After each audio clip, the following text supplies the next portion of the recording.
فرمای چې هلاکت دا نه دی چې یو چا ګناه وکړله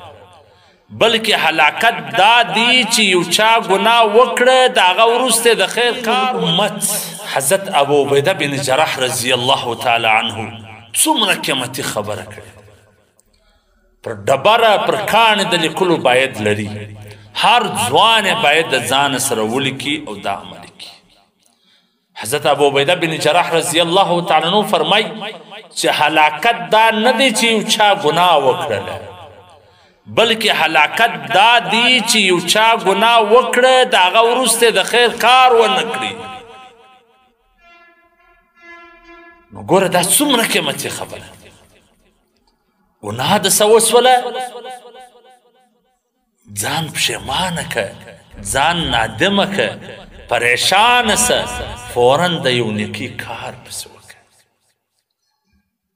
د آیات طرف ته اشاره ده چې الله فرمایي ان الحسنات یذهبن السیئات چې بېشکه نیکان نیکي چې کوم دي دا ګناهونه لرې کوي او یو ګناه د څه وسوله د ګناه کار د څه وسو چې هغه په هر شکل پر هر لیول وي په هر طریقه وي فوراً لږ صدقه کوه صدقه د خپل وس مطابق پر هر ګناه باندې چې هر ګناه د څه وسوله دا صدقه د الله قهر د الله غضب ټنډه کوي او حکیم الامت مولانا اشرف علي تھانوي رحمه الله فرمای چې ګناه پرېږده نه یې سې پرېښولی توبه خو مه پرېږده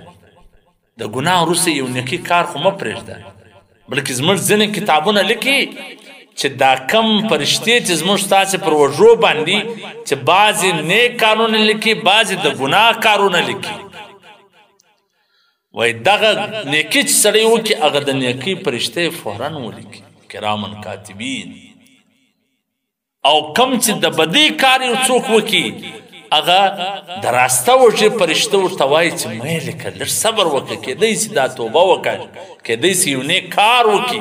ځکه په حدیث شریف کې راځي چې ډېر داسې نیک کارونه چې هغه ګناهونه بلکې آیات ان الحسنات یذهبن السیئات چې ګناهونه چې کوم دي نیکۍ لرې کوي هر سړی ګناهګار کل بني آدم خطاء حدیث شریف کې راځي چې هر سړی ګناهګار خو ښه ګناهګار هغه دی چې د ګناه وروسته توبه کوي نو امین الامت د دې امت امین حضرت ابو عبیده بن جراح رضی الله عنه فرمای چې هلاکت دا دی تباهی دا ده چې د ګناه وروسته یو څوک نیکي نه کوي نو الله جل جلاله دې موږ ته اول دا توفیق راکړي چې د ګناه څخه توبه وکړو د ګناه نه وکړو او که د څه وسوله